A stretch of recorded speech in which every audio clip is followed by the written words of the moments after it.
Noon lang, lumapit ang tunog ng mga hooves ng kabayo, at agad na nakagapos ang mga sundalo. Nakakakita ito, si Dariant ay binabati din ng papalapit na figure, ito ay naging prinsipe.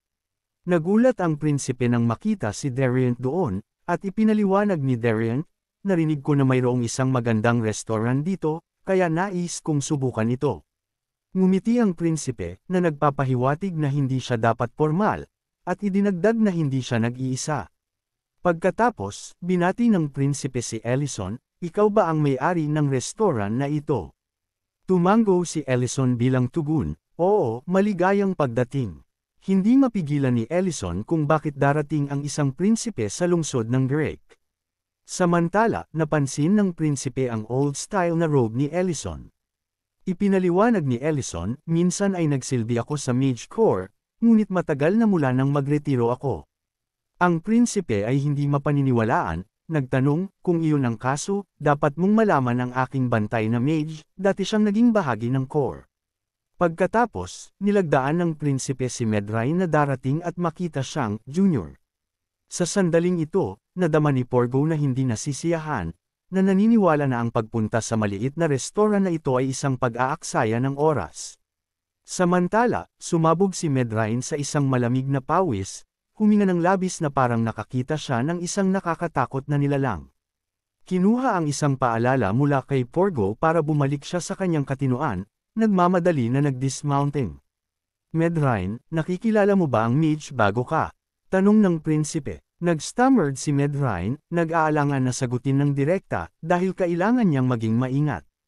Alam niya na kung galit siya kay Ellison, ang lahat na naruroon ay maaaring nasa panganib. Sa sandaling iyon, nag-alok si Ellison ng isang magiliw na ngiti, hindi sa palagay ko nakilala namin, mayroon ba tayo? Mabilis na tumango si Medray, sa katunayan, isang kasiyahan na makilala ka.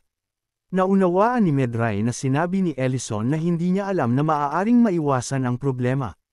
Ipinapaalala niya ang kanyang sarili, sa sitwasyong ito, dapat kong subukang panatilihing normal ang lahat.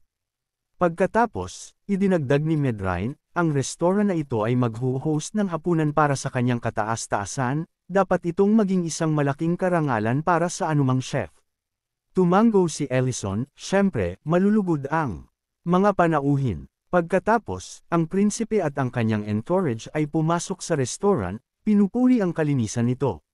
Si Ellison, nakangiti, ay nagsabi, paumanhin, hindi ito kasing lakas ng palasyo. Pagkatapos, binago ni Ellison ang paksa at matapang na tinanong, paano nahanap ng iyong kataas-taasan ang lugar na ito? Ang prinsipe ay tumugon ng may ngiti, narinig ko na ang pagkain sa restaurant na ito ay kahit na nakakagulat sa maharlikang pamilya. Tumingin si Ellison kay Dairan at agad na nauunawaan ang dahilan, tila ang aking mapayapang buhay ay malapit ng maabala muli. Ito ay naging si Dairan, dahil sa kalagayan sa kalusugan ng kanyang ama, ay nahuli sa isang pakikibaka sa kuryente at kailangang humingi ng tulong ni Ellison. Napansin din ni Ellison si Porgo, na nauunawaan na siya ay isa sa mga may pinakamalakas na pagnanais ng kapangyarihan sa palasyo. Pagkatapos ay pinahit ni Ellison ang kanyang tingin sa prinsipe, biglang matalim ang kanyang mga mata, na iniisip ang kanyang sarili, hindi ko ito papayagan. Sa sandaling iyon, nagkomento ang prinsipe sa restaurant, kami ay dumating sa ganitong paraan sa restaurant na ito sa pananampalataya sa iyo, Great Boy, kaya hindi ka ba dapat magkaroon ng pananampalataya sa amin? Pagkatapos ay iminungkahi ng prinsipe ang isang pusta, kung hindi ka makagawa ng isang ulam na humahanga sa akin, kailangang tumakbo si Dairan sa paligid tiyak na sorpresahin ka.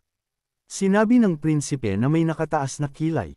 Ang unang pampaga niya ang sopas ng mushroom ay mabilis na naghanda, at inaasahan ito ng prinsipe. Ngunit alam niya na ang pagpapabilib sa kanya ng isang ulam ay hindi madali.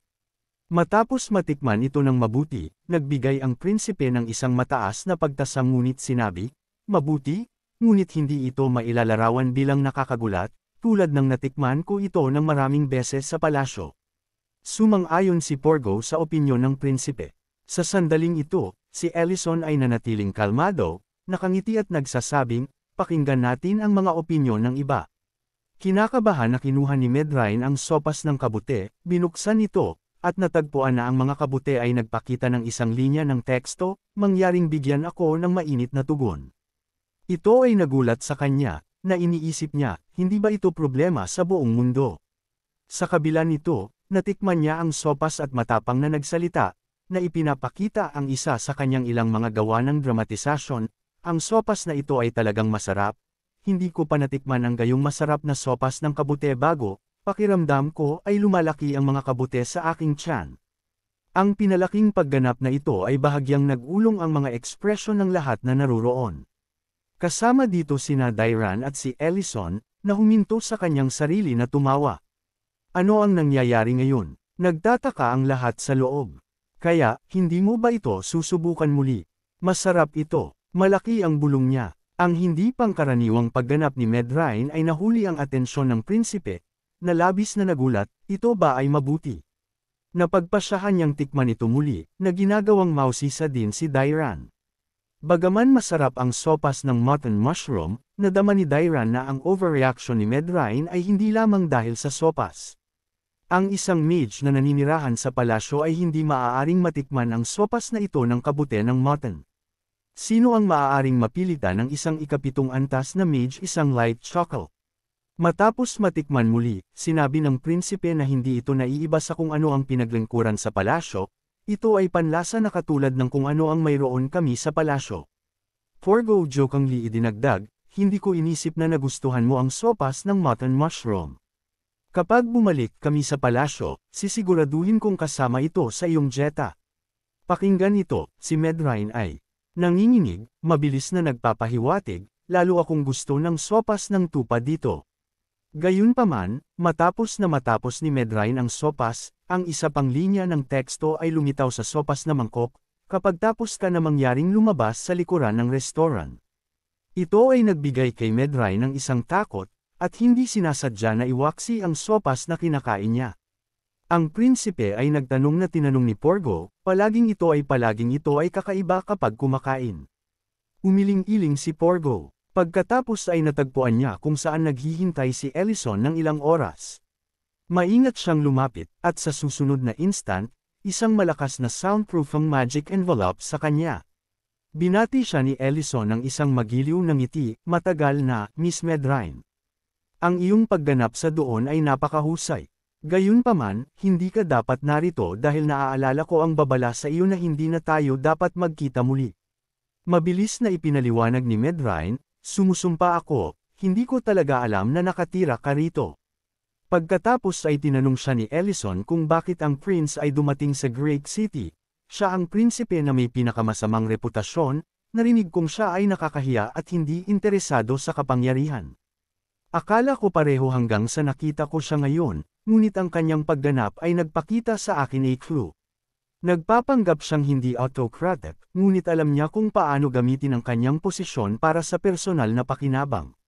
Ginagamit niya ang kanyang masamang reputasyon bilang isang kalasag, ngunit sa katotohanan, pinipilit niya ang Lord of Great City. Sa palagay ko ang ideya ng pag-annex ng Great City ay si Porgo, ngunit sa totoo lang, ito ang sariling plano ng prince. Nagulat si Medrine na nakikita ni Ellison ang lahat ng ito, ngunit habang ang bantay ng prinsipe na mage, mahigpit niyang sinabi, kahit na pinahirapan mo ako, hindi ko masabi sa iyo. Noon lang, isang boses ang nakakagambala sa kanya, ganito ba? Kahit na pinahihirapan ka namin, hindi mo sasabihin. Tingnan natin kung ganoon ang kaso. Tumataas ang boses ni Rurin, agad na pinapagod ang mga binti ni Medrine, at ngayon naisip lamang niya na umuwi. Maya-maya, kapag bumalik si Medrine sa lahat sila ay nagulat na makita ang kanyang mukha na namutla bilang papel.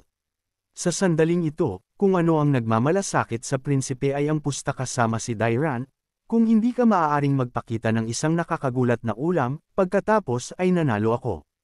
Isang ulam na sorpresa sa akin. Imposible, dahil wala ako sa kalagayan para sa mga sorpresa ngayon. Nahaharap sa pangungutya ng prinsipe, si Dairan ay nananatiling tahimik. Biglang naging seryoso ang prinsipe, hindi ka bobo, alam mo kung ano ang ibig sabihin nito. Kahit na ang iyong ama ay bumangon mula sa kanyang may sakit at magsimulang magluto para sa akin, hindi ako magulat maliban kung mabibigyan mo ako ng sagot na gusto ko.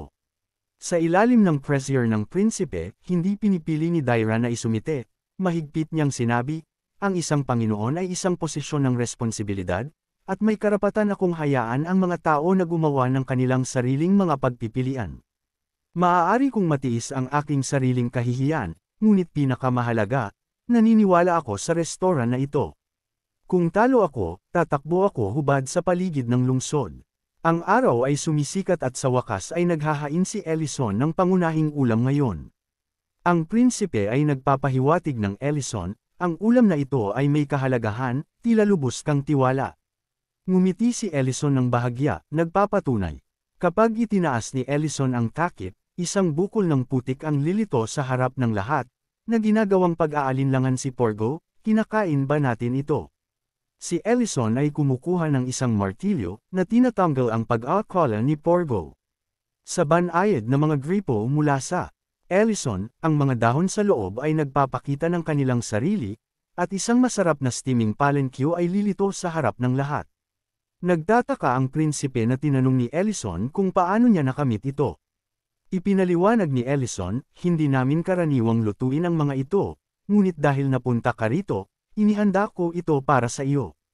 Ang ulam na ito ay mukhang isang hindi napapansin na bukol ng putik mula sa labas. Kung nakikita ito ng isang estranghero, tatanungin nila, ano ang ulam na ito? Iyon ay dahil itinago nito ang sarili para sa elemento ng sorpresa. Ngunit hindi nila ito makilala dahil hindi nila alam kung ano ang hitsura ng ulam na ito. Nakita ng prinsipe ang isang mas malalim na kahulugan sa mga sinabi ni Ellison. Pagkatapos ay nagtaas siya ng kilay, at nagtanong, ano ba talaga ang sinusubukan mong sabihin? Tumingin si Ellison sa putik sa kanyang kamay, casual na sabi, wala, isang simpleng ulam. Ang malalim na kahulugan nito ay tungkol sa pagpapatalsik ng masa ng gitnang maharlika upang palakasin ang kapangyarihan ng hari, tulad ng kung ano ang pagpapanggap na ang kanyang kataas-taasan ay walang armas at walang pakialam sa kapangyarihan. Sa ito, ang cutlery ni Duque Porgo ay bumaba sa sahig, at pinapanatili ni Medrain ang kanyang ulo, hindi matapang na magsalita. Kahit na ang mga mata ni Dairan ay nanlaki sa pagkabigla. Siyempre, hindi ko dapat ibigay ang lihim sa pamamagitan ng pokong sa ulam na ito. Hindi ba tama, ang iyong kataas-taasan? Hindi masagot ni Prince Leon at lubos na nabigla sa kanyang naririnig.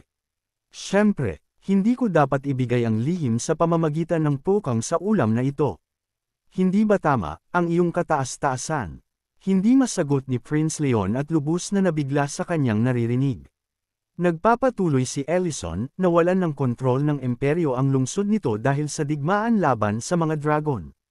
Sa pamamagitan ng kapangyarihan ng Emperor sa isang oras na mababa, ang Crown Prince ay kailangang makahanap ng isang paraan upang mabuhay. Ibinagsak ni Ellison ang putik at inilipat ang 2 piraso. At ang pamamaraan na pinili niya ay upang maikalat ang kanyang awtoridad. Ito ang nabalisa na si Prince Leon.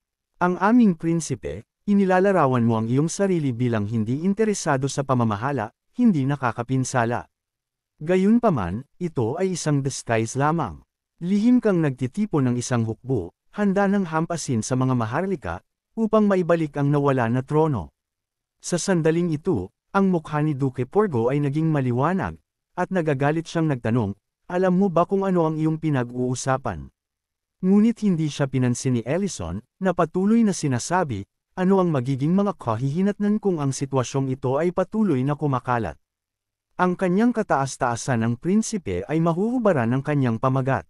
Hindi na ito madala ni Porgo, agad na nakagambala kay Ellison at pagtawag sa Dariant at utos sa kanya na kontrolin si Ellison, nais kong tumigil ang restoran na ito. Ellison chuckled, sa palagay mo ba mapupuksa ako ay malulutas ang iyong problema?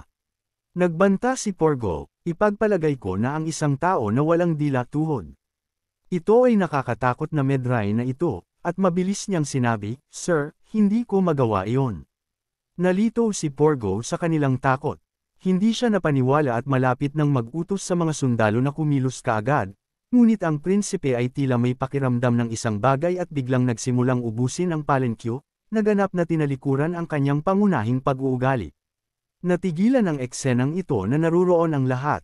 Ano ang nangyayari? Lahat ay nagtaka sa loob, habang ang prinsipe ay patuloy na iniwan ang pagkain, Paulit-ulit na pinupuri ito, dapat mo ring subukan ito.